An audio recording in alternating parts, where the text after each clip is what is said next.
ایک نہایت اچھا قصہ سناتے ہیں اور تم اس سے پہلے بے خبر تھے۔ جب یوسف نے اپنے والد سے کہا کہ ابا میں نے خواب میں 11 ستاروں اور سورج اور چاند کو دیکھا ہے، دیکھتا کیا ہوں کہ وہ مجھے سجدہ کر رہی ہیں۔ انہوں نے کہا کہ بیٹا اپنے خواب کا ذکر اپنے بھائیوں سے نہ کرنا، نہیں تو وہ تمہارے حق میں کوئی چال چلیں گے۔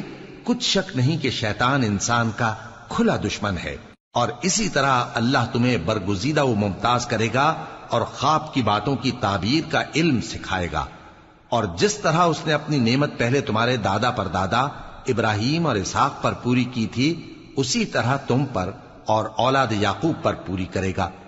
بے شک تمہارا پروردگار سب کچھ جاننے والا ہے، حکمت والا ہے۔ ہاں، یوسف اور ان کے بھائیوں کے قصے میں پوچھنے والوں کے لیے بہت سی نشانیاں ہیں۔ جب انہوں نے آپس میں تذکرہ کیا کہ یوسف اور اس کا بھائی ابا کو ہم سے زیادہ پیارے ہیں، حالانکہ ہم جماعت کی جماعت ہیں،